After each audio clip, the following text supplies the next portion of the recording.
Yeah, and we ended up doing. Oh God, there was a handful of festivals. Hellfest. There was one in Holland. I cannot remember the name of it. It wasn't Dynamo. Alcatraz? No. It was before Alcatraz. Oh, I know. Fields of Rock. That's the one. Yeah. They don't do it anymore. Right. Yeah, right. they don't do it anymore. That was a good festival. Fields of Rock. Yeah. That was fun. Yeah. It's So we a ended up fun doing one. that. And a couple other ones as well too, and then some shows I think that they had lined up as well too. So it's basically just finishing like the last week of the tour. I was already over there with Nevermore, and we had festivals that we were doing as well too. So it was You were jumping definitely back and forth. crisscrossing. Yeah. So talk about for sure. talk about leaving Testament and joining Evermore. How you got that opportunity? Yeah. Well, it kind of happened that those guys, we were friends for years before that. We'd met on tour. So you know Whirl and you knew Jeff Loomis. Yeah, exactly. And I had a really crazy memory of seeing Sanctuary back in the day, Of course. out at the River Theater, and this is actually one where They were Seattle's. Seattle didn't have any thrash fans. No, Sanctuary was their one. That's the thrash that's band. right. Yeah, that yeah, was yeah, like exactly. their one token thrash band. You know what I mean? Right, Kind of, I guess. Yeah. a little bit of that. Yeah, definitely. I think we were on that show, in fact, as well too. But it was a strange memory, and I stepped into it telling those guys, "Do you remember this show?" And this was crazy because they got in a fight on stage, and Worrell ended up taking his mic stand, and I think it was Lenny, the other guitar player on stage right. I remember a white Les Paul. And I remember seeing a microphone stand with the heavy boom on it going right into that guitar. And someone threw a punch. Next thing you know, that Gibson went launch about 15 feet up in the air. And he walked I'm out. off, and I'm like, holy shit, this is crazy. And the next day they were still going. They were still on tour, everything like that. that But happens. that was their fight for the night. It was like, Wow. yeah. So that was crazy. But so that was my story, kind of going back to those guys when I first met up with them, and they were out with Overkill. It was Nevermore and Overkill on a European tour. So we ended up chatting, keeping in touch. Calvert was in the band at that point in time, and it was. There was an EP that they did, which I don't remember the name of it, but it was just before Dreaming Neon Black. So kept in touch with those guys over the years, and ended up talking with them, and they said, the guitar player that we had, we just cut him, and what are you doing?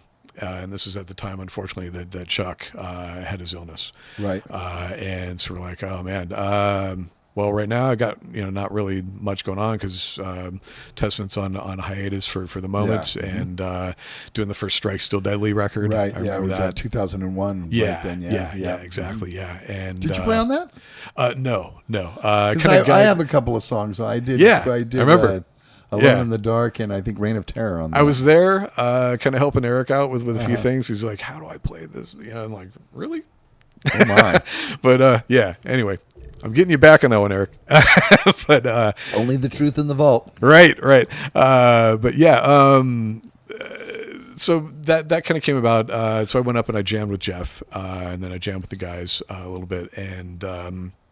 What I didn't know, because they were on six-string guitars for years, and then 2000 rolled around, and he decided, I'm going to go to a seven-string. And I knew it because I'd actually seen him doing it, but now I walked up there, and I'm like, oh shit, I don't have a seven-string guitar, so I had to go rent one, and I got one like a cheap like Dean or something like that for like $15 for the time I was there, and then jammed on it. Got to know a seven-string in like a handful of days, and they said, yeah, okay, so we've got a couple of dates here and there that we're doing. So roll on to early 2002 when this happened. They had called me back in late November 2001. Right. Yeah. So this is after Thrash of the Titans. Yeah. Right. Just right after. Just after it. Yeah. And there's also a little thing there as well too, because that was the first time I had ended up jamming with the Forbidden guys. Right. Yeah. That well. which we'll get in. Yeah. We'll come back to that one. But yeah. So I went up there, jammed. We took off to Europe. that was there's a sort of an embarrassing story there. I lost my passport in a hotel. Oh my! The night before we're leaving. So Oh, those guys took my. off to Germany for the Bang Your Head festival. I had to stay behind, get an emergency processed passport. Got over there. Warl and Jim picked me up. They got beers the whole time. So we're racing down the Autobahn. Got a nice Beck's in my hand, ice cold. Yeah, they're not driving. Someone's driving us, obviously. But it started from there and went through the entire day with those guys. Me, Warl, and Jim drinking for about 22 hours, with barely, only the sleep I got on the actual flight over there. So get to the end of the day, the next day, and they're like, "Yeah, you want the gig?" Yeah. Yeah. So we kind of jammed from there. Worked out a few more dates. Kept in touch, but they still had one more record that they were doing, and they were writing it around about 2002, 2003, and that was the Enemies of Reality record. So we kept in touch. I did the tour with them. Didn't play on the record though. No, I didn't play on that record. But they basically ended up calling me into to tour. I did pretty much the entire tour, save for I think like two or three shows, and. Where am I going? Who played with them other than you on the other shows? Can you It remember? was Chris Broderick, Chris actually. Broderick, Yeah, who ended up stepping in after I had left from that. But yeah, so 2004 kind of rolled around, and we had basically a whole bunch of stuff going on.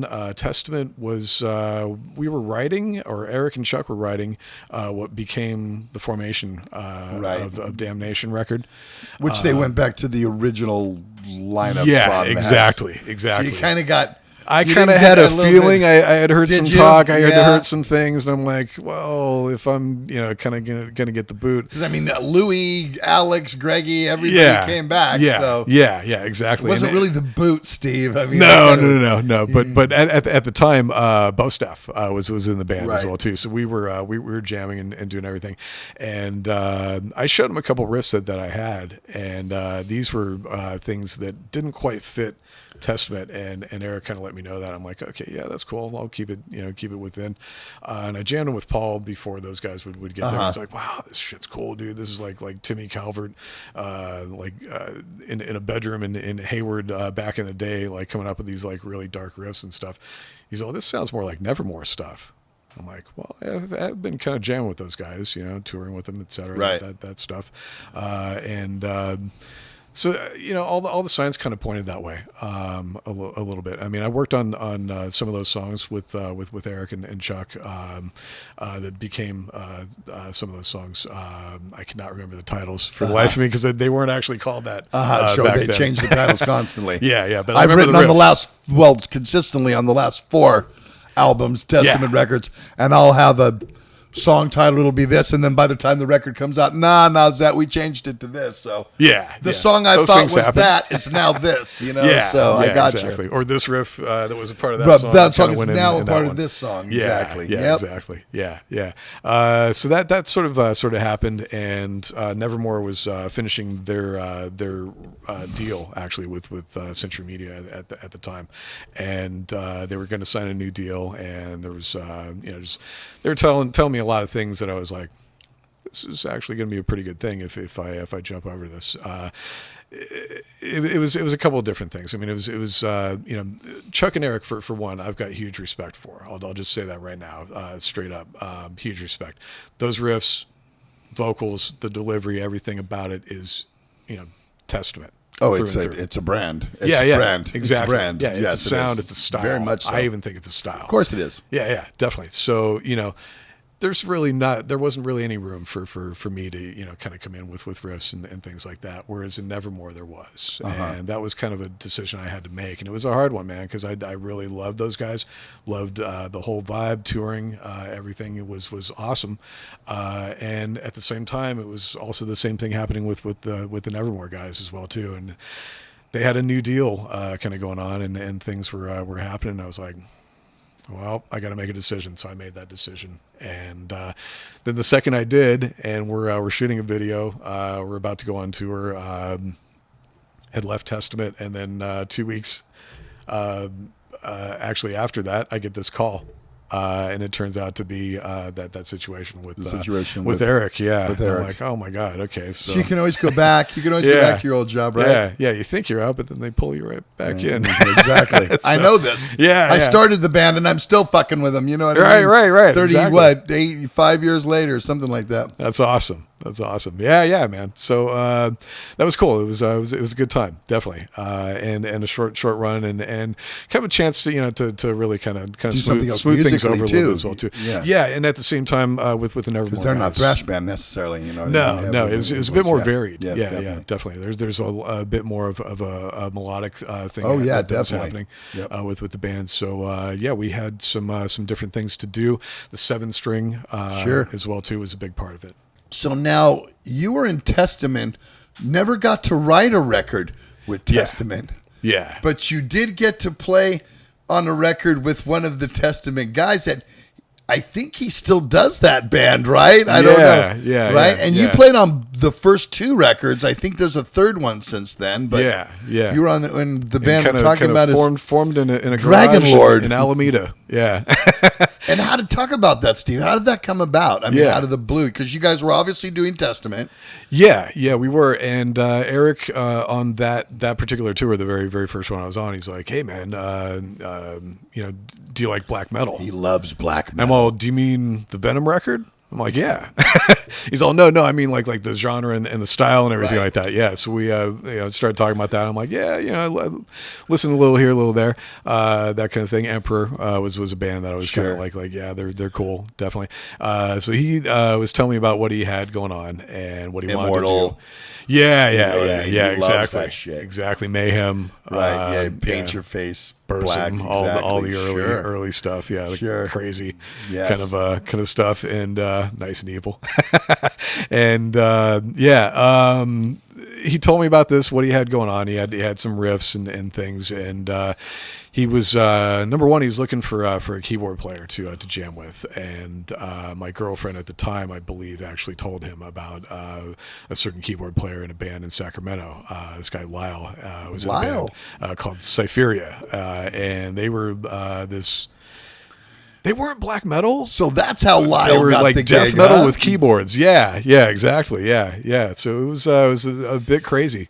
It's a bit hazy remembering this one, but basically walked into a garage. There's Lyle and Eric, and we ended up jamming just a couple of different things, and then talked to John Allen and Steve DiGiorgio. Right? Yeah, Stevie did. Yep. He's like, yeah, no, a drummer. Yeah, exactly. Let's so just kind get of, 2/3 of sadists in the band, right? Exactly. And at the time, it was touring Testament. Right. Yeah, it was well. Tesadus or Testasadus or Testament Sadus, because it was John, Stevie, Eric, Chuck, and yourself, right? Yeah, exactly. Yeah. So it ended up Testasadus rumor. Yeah, something like that. Like you vicious. And Forbidden as well too, because Steve Jacobs was actually on the very. Oh, that's very right. First tour. Vicious rumor. Forbidden rumor. Yeah, we had Horse. Wow. Yeah, covered all the bases there. Yeah, it was crazy, man. So that kind of came about. I think he was telling me about it and want to come and jam this and check it out and see if it's for you. And I was like, yeah, okay, cool. And it was again, kind of a different thing. I hadn't really played that necessarily, and it was something new. I'm like, okay, this is kind of cool. I like the challenge. I like the music. Let's see where it goes. Very busy guitars, very busy, busy drums, everything like that. Everything's busy. There's a lot of high energy, kind of stuff happening there. The vocals are evil words that are slewed together that mean absolutely nothing. You know what I mean? Exactly. Yeah. The chalice of the black hearts of the. It just that means nothing. Right. That's what we love about black metal, right? Yeah. It's the cool words that are construed together. Who cares what the fucking song's about, right? So we ended up jamming that stuff that Eric had. Did like some demos for it. He shopped it and got a deal. And all this happened right before Chuck got sick. Right. So in a way, it became a thing for us to do while Testament wasn't doing anything to be able to get out there and make that happen for that band. So Dragon Lord was kind of born from there, and we did that tour for on and off for about a year. In between that, I was doing the Nevermore. There was two records though, right? That you were on for Dragon Lord, and wasn't? 2001 we did Rapture. That was the first record, right? And then the second record was 2005. That was Sad Wings of Destiny. Not Sad Wings. Black Wings of Destiny. Yes, right. Let me correct that. Sad Wings. We know who Sad Wings. Yeah, we know that you don't have to leave comments. We know who it was. Our viewers are very quick to let us know when we fuck up. I had a moment there. Just a moment. Okay, so leave them alone. Forgive me. Okay, for Christ's sake. But Black Wings of Destiny. Black Wings of Destiny. In 2005. Yeah. So you're doing Nevermore and Dragon Lord kind of simultaneously then, kind of. Yeah. Although Dragon Lord's not as touring as deep and as hard. No. We did a little bit. We did some European touring, and then there was a little bit of Bay Area stuff happening. We even did a gig with Exodus. That's right, we did. One or two. Yes, as I remember. We did. Yeah, here and there. Yeah, in Sacramento at like the Boardwalk or something. I think, remember? Yeah, definitely. Roadhouse. That was the Roadhouse, one. Yeah, that's it. Roadhouse. Yeah, because it was like an outdoor stage. That's right, exactly. Yeah, and it was hot as hell. Hot as hell. Yeah. Good times though. Always good times. Definitely. Yeah. So we did that record and toured. We had that plus Nevermore, and then Chuck got the all clear, and we started touring Testament again. So it was kind of around 2003. 2003, right? Yeah. Right. That was where it all kind of, because they kind of did Bang Your Head Fest that year, I think, and there was some like Milwaukee Metal Fest and a couple other we did things that he was doing that year. You're right. Handful of things. Yeah, and in fact the 2003 tour that was. Oh God, I think it was called the No Mercy Tour, and Reunited Death Angel was on that tour. Really? Yeah, and oh my God, who else was on that? I can't remember right now. Propane was on that. There's a handful of others, but we did. I think it was 16 shows in 16 days. It was one of those, just crazy. Yep. I know them. And then we ended up coming back a little bit later on. That was the summer of 2003, doing Vakken Festival. I want to say it was Bang Your Head as well too, and a handful of other ones as well too, larger, smaller, everything in between. Another 18 shows in what was one of the worst heat waves ever. I think like 5,000 people ended up dying. What, like in France that year? Was it 2002, 2003? All across, that's right. Yeah, it got really hot, and those people don't have air conditioners over there. They don't even ice makers. They don't even know what fucking ice is. We had no ventilation on the bus. Amazing. Yeah, that was it was incredibly just crazy tour. Definitely. Ooh. Yeah. Too hot for that. Yeah. Now you doing Nevermore and Testament again at the same time? Yeah. So stepped off that tour, went on for another 6 weeks with Nevermore. Now, did you feel you were more a member of Nevermore than you were at Testament at that point in time? At that point, no. I felt like I was still kind of jamming with those guys, getting to know them a little better. That kind of the thing. Nevermore guys, you mean? Yeah, Nevermore guys. Whereas with Testament, everything felt pretty comfortable. Everything was kicking in back into high gear. That kind of thing. There was a lot of dates getting lined up, etc. So things were looking forward as far as I could see. Just there wasn't really a record that was seemingly on the horizon. So what was the point where you was like, okay, well, I'm going to go with Nevermore over Testament, or did they come to you and say, look, we're getting the band back together, and so then you had Nevermore? Right. Talk about that transition. Yeah, that kind of became like it was. There was. I'll just say it as a rumor was what I was hearing from someone that we were working with, and. I'm not going to say if they were a part of either one of those bands, but basically I had heard something and I was like, okay, I'm not being told that, but that's how it is. So, on the other hand, I was like, you know how cool that is? That they're actually able to bring these guys back into the band and make it happen. That's going to be nothing but good for them. And right. in truth, I when you step into something like that and it's it's an original band, that kind of thing, there's a vibe there, and there's things, chemistry. Well, the band got popular something off something with those original five guys. Exactly, I'm all about that, and the gel and the vibe and everything like that. So there's something that clearly even I, through seeing them live tons of times, knew that was there. And, I was like, okay, on the one hand, I'm like, okay, I know this is going to happen, but no one's, saying anything about it. But at the same point, I'm like, I'm happy for these guys because this is going to be fucking cool. It's going to be fucking cool for everybody. As me as a fan is like stoked for this to happen. I'm like, bring it on. But on the other hand, you did have a gig. But on the other hand, you did have a cool gig to go to, right? There was a really cool thing happening with Nevermore. Like I said, they had finished their deal, and they were about to entertain a new deal. There was all kinds of stuff happening, everything else like that. So I'm like, all right, got to jump if I'm going to jump, and it was the writing thing as well too, to be able to contribute. Sure. And then they wanted me to show them some stuff. That's awesome. Yeah. And it just kind of worked out, at that point in time. At the one point it was like, okay, well, this is, kind of a bummer, more than a bummer. A little bit of a bummer. I'm being a bit subtle there, but yeah. Yeah. But at the same point, there's this, and I'm gelling with these guys, right, and getting along really well. That's good. And there was a vibe and a chemistry there, I think that we had as well, going in and playing those songs with Nevermore.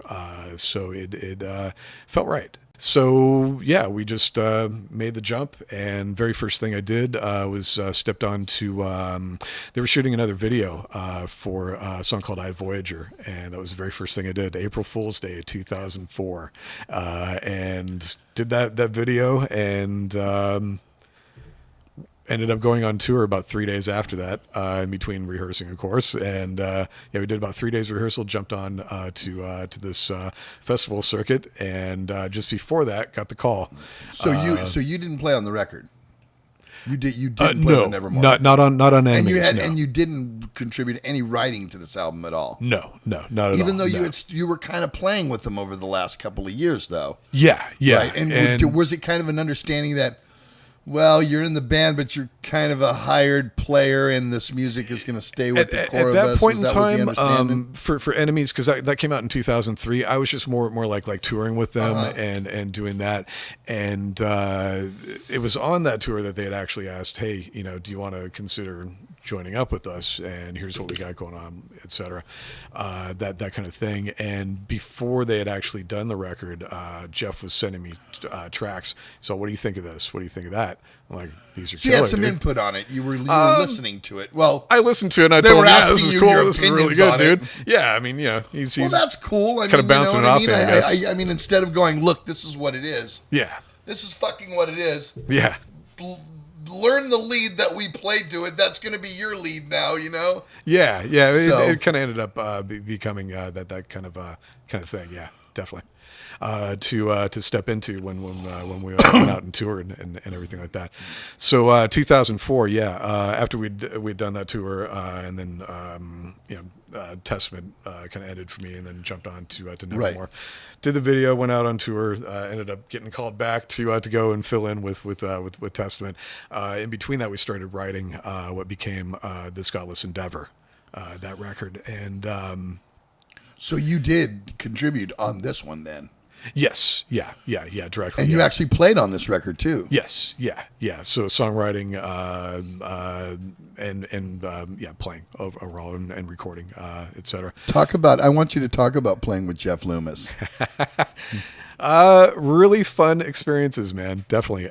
He's a good guy. He's a cool cat. I love you. Very man. well respected. I love you. Very well respected. Yes, amongst musicians in the business. Absolutely. As far as players are going to go. I remember when he was just I think he was the youngest member of Sanctuary at that time. Right. And I mean, to watch him grow and become the virtuoso and the respected player that he is and that he does get from the industry, not just the fans, from the other guys like myself. I'm a singer and I know how badass Jeff Loomis is. You know what I mean? Yeah. So he's got a really just great character, and it really pours through the playing directly. He's very, very connected to that instrument, and it's I think it's more than that. You know, there's this thing. I mean, you know, you as a vocalist, I'm sure could tell me this already, but it's that voice, you know, that gets you to sing, that kind of thing. Sure. The voice in your head that's singing that, and then it comes out of here. It's the same way for us guitar players. It's the same for him as well too. He does sing a little bit as well too. I don't know if he's going to be singing on his next solo record or not. I'm not sure. I wish you would, because I know you're a good singer, man. But yeah. There's just a real connection there. So we, you know, just besides learning those songs and going up there to learn the set and get ready to jam and all that, we jam and just, you know, kind of bounce stuff off each other, and yeah, it was a great experience, man. How much do you think that made you a better player playing with him, and how much do you think it made him better player playing with you? Because I can't. You're no slouch, as they say. You're no slouch, Mr. Smyth. Well, I don't know how much I would actually say that might have happened. I can't really. Come on, you know it did. I Come hope. on, you know it did.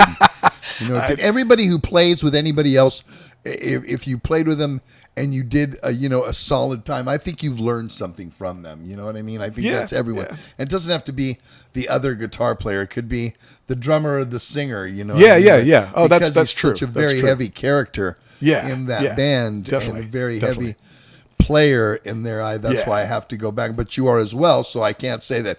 Well, what you got out of Jeff Loomis may not have gotten out of you, Steve, because I'm sure it was hand in hand, very much so.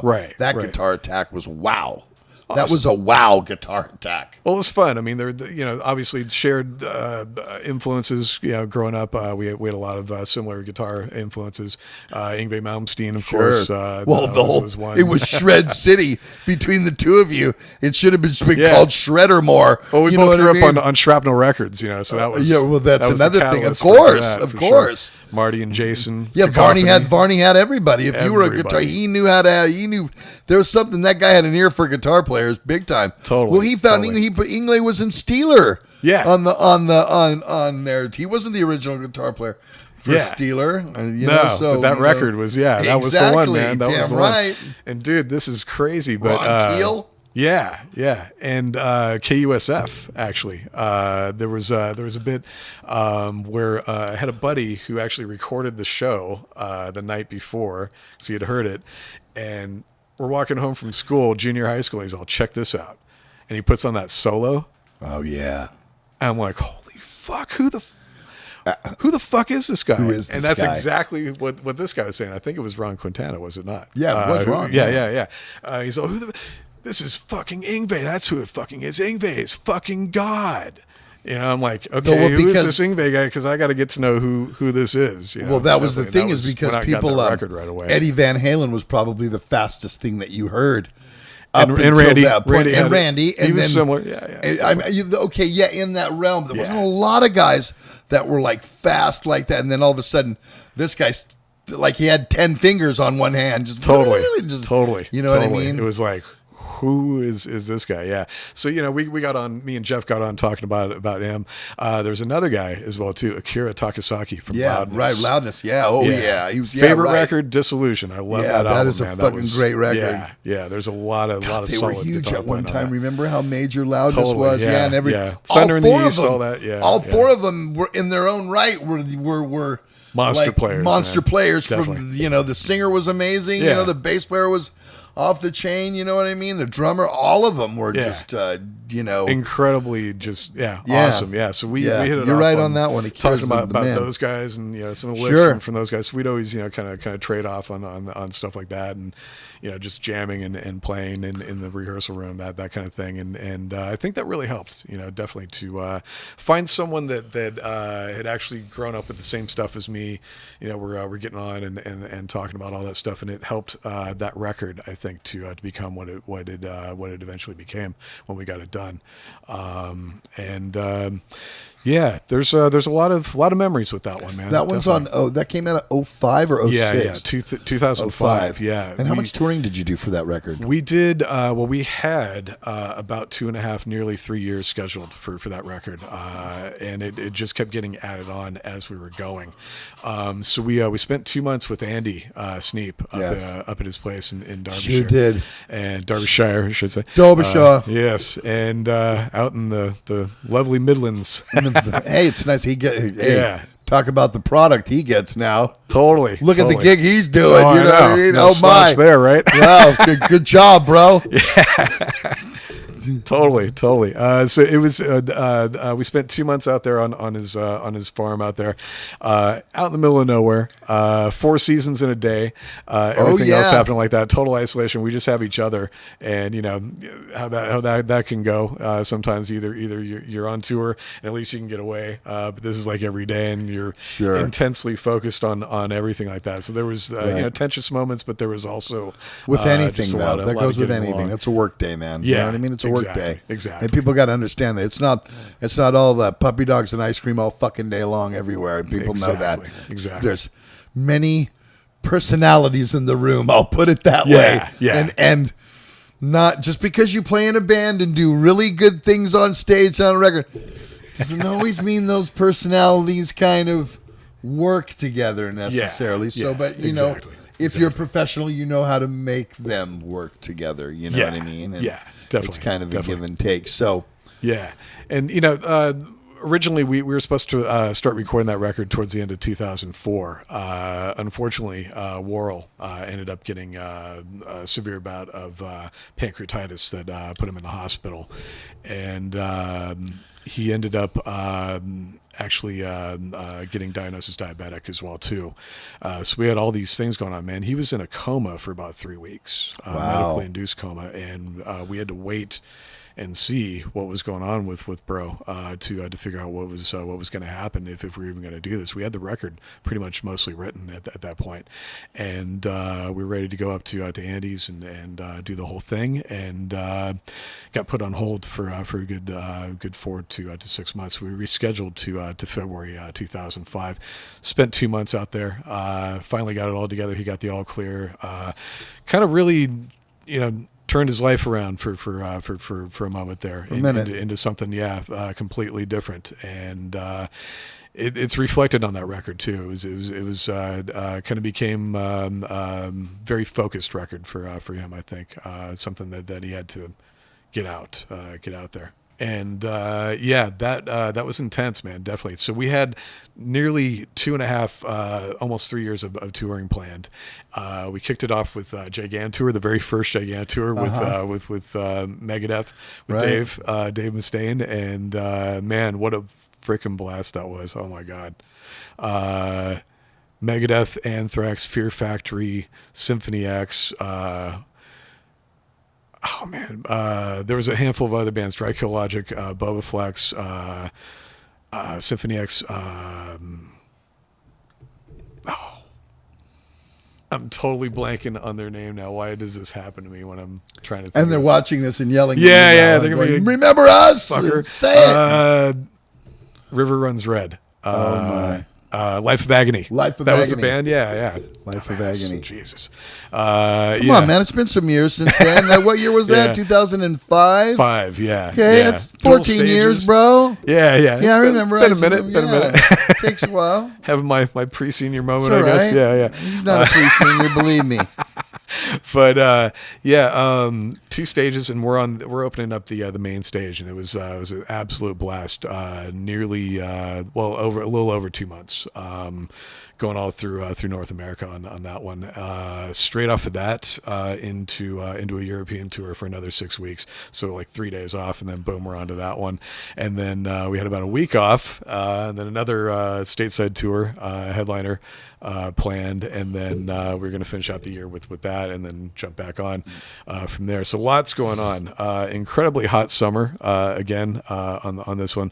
Katrina happened. Right. That's right. We were actually standing on this one boardwalk, man, like literally a day before that happened. We took off from there, and we saw it on the news. I think it was me and Warren were watching the news, and like, do you realize that we were just standing on that boardwalk and it was completely covered? It's gone. It's gone. There's nothing there. Yeah, it's just sand and shit fucking strewn everywhere. It was just like, oh my God, that's crazy. We missed it by creepy. 1 day. Yeah, that is just way creepy. It was incredibly like, whoa, that was crazy.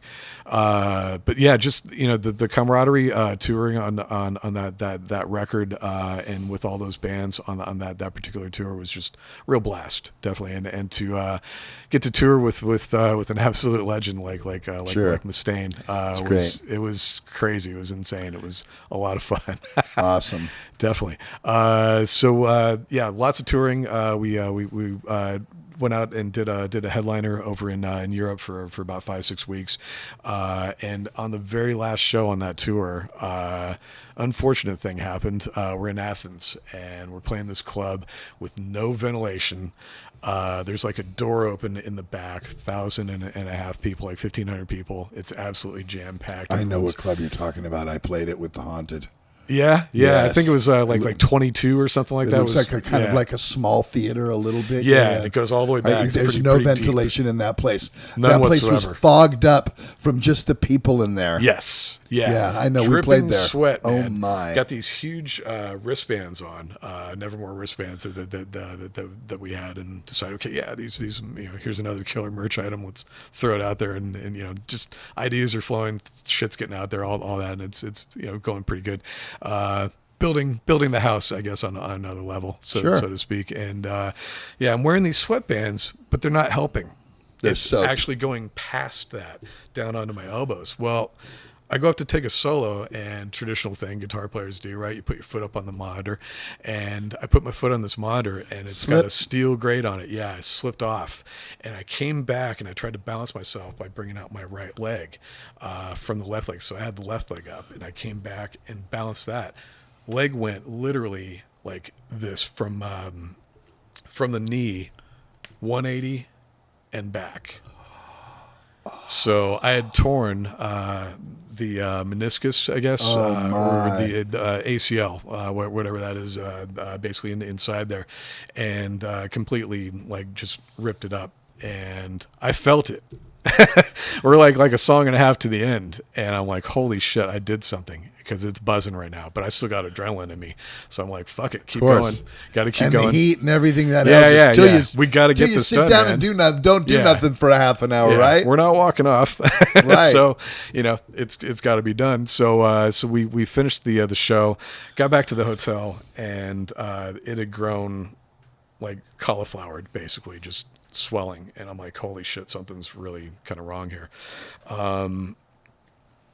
Got some ice on it. We had a flight basically back. That was the last show of the tour. So I was in England at the time with my, now wife. And basically she's like, wow, we got to get you to a hospital. So you got back to London then? Yeah. I got back there, and she looked at it, and she's like, something's wrong. You got to get in and go get this checked.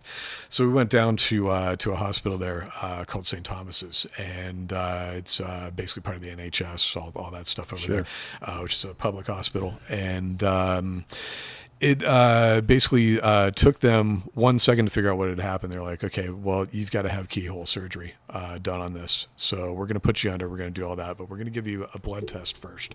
So we need to check some things, standard stuff to do. And I'm like, okay, yeah. Because they want to make sure I was fit for surgery, I guess, or whatever. They're probably looking at me thinking like, oh, my God, yeah, one of these guys, could probably die on the table or some shit like that.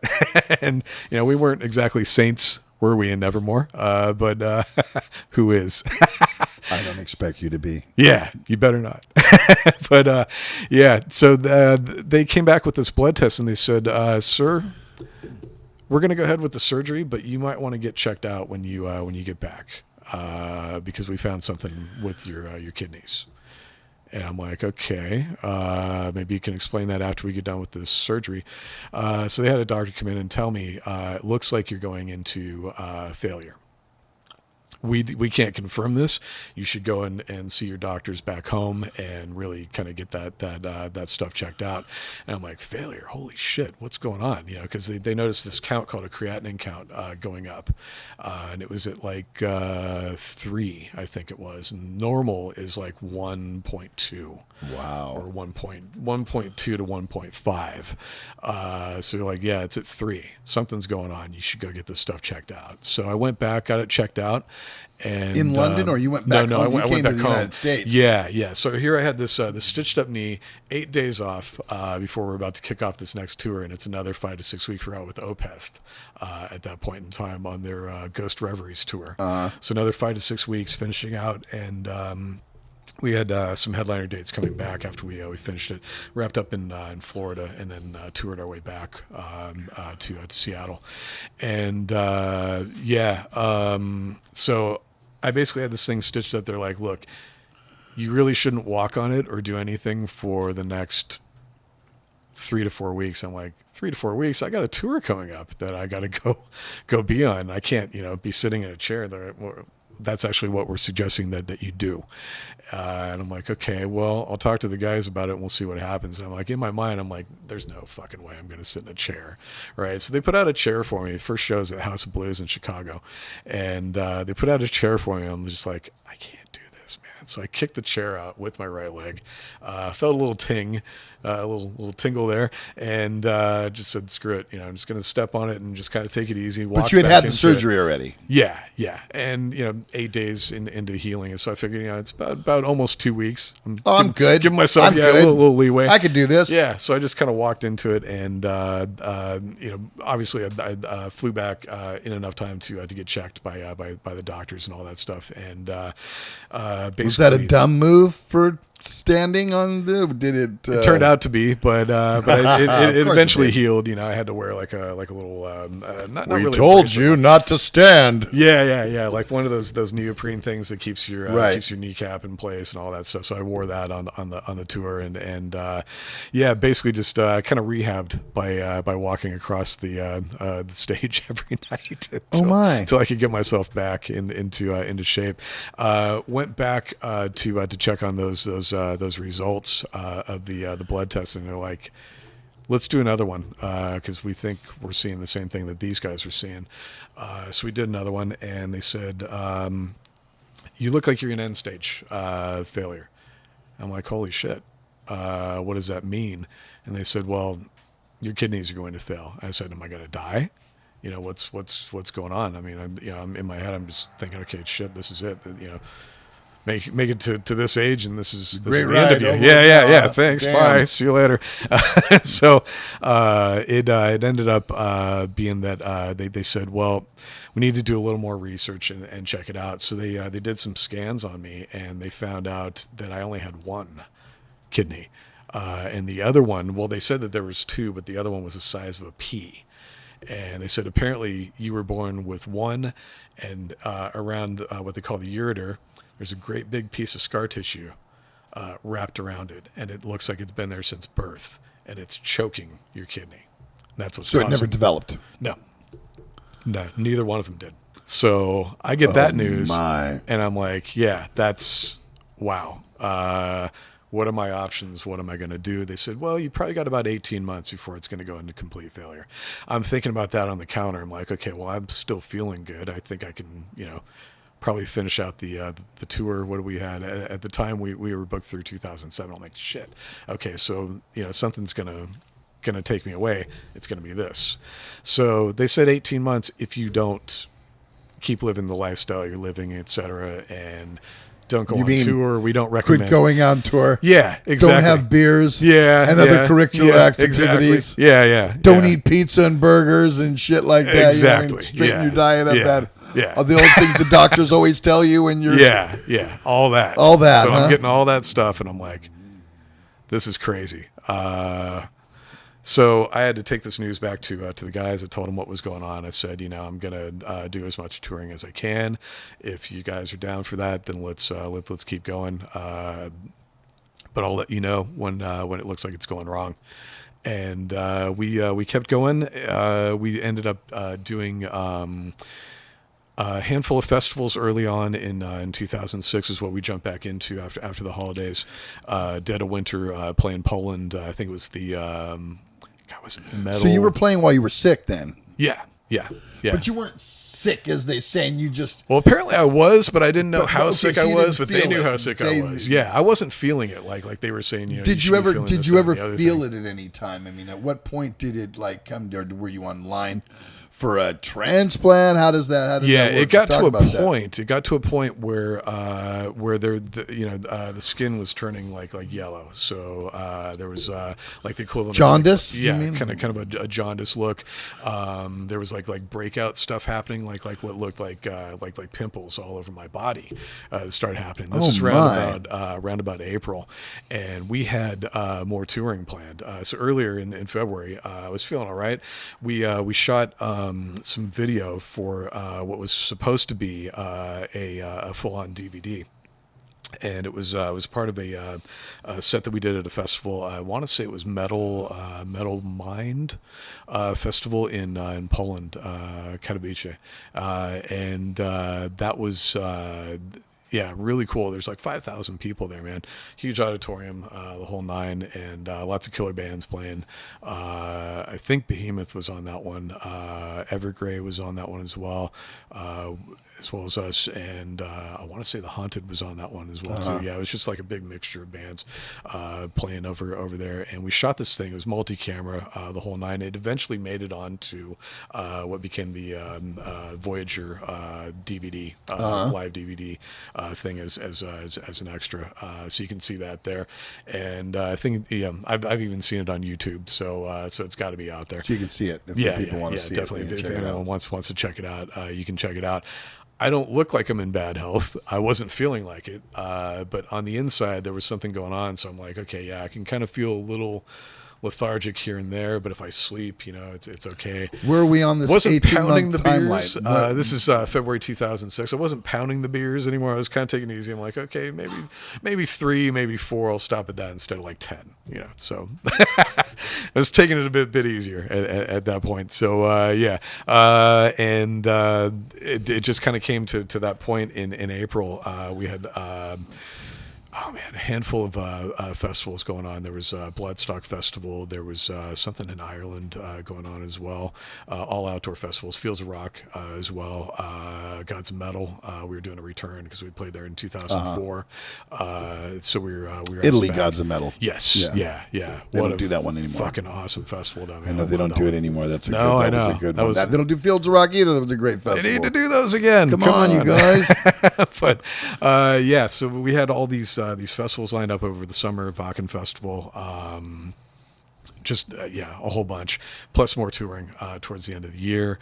There was also not a festival, but rather a tour with In Flames. And at that point in time, it was around about March, April, I informed those guys. I said, look, it looks like things are kind of going a little southward.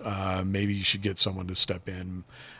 So they said, okay, well, we know who we can get. We can get Chris Broderick to come in. So he ended up doing that tour in my place, March, I want to say it was March 2006, somewhere in between there. And wasn't too much longer after that. I hung on. I was going to go out and do these festivals. I'm getting this wrong. I want to say it was May or June was when the festivals were coming up. June, I think it was June, July, into that, because we had that In Flames tour happening prior to that in the States. So I couldn't do that one. I was like, okay, I am going to do these festivals. So it's like, yeah, okay, cool. Get myself healthy. I won't party, won't do anything. I'm just gonna take it easy. I'm gonna try and eat healthy, like they're saying, be sparing, all that kind of stuff. And lo and behold, went and got a blood test done, and it wasn't looking good at all. They're like, we think, I went back to St. Thomas's, and they said, look, you need to be admitted into the hospital. I'm like, well, I'm living there at the time. I'd moved in 2005, and I'm like, I'm not so sure I want to do this. Can you get me well enough to get me back to California to see what my options are here for medical care, et cetera? Because it was a bit daunting, being in it's not like it is here. When it hits the fan, you're kind of thinking, oh my God, what am I going to do? That kind of thing. So I ended up coming back here for care and for those options. Went with UCSF because they had a great reputation for kidney care, whereas that hospital over there really didn't at the time. And I'm like, no, I'm not going to do this here. So I ended up coming back here and informed the guys, and that was a point in time where I had to step out of the band, and kind of had every intention of coming back once everything was back on the up. So I kind of got really proactive about what was going to happen, and it's a really strange kind of story with lots of cool things that definitely happened along the way. But I met this really cool dude online. I went public with this, and not a lot of people do. They usually keep it within, and I wanted to do it not out of desperation, but just to let people know this is what can happen. Those kinds of things.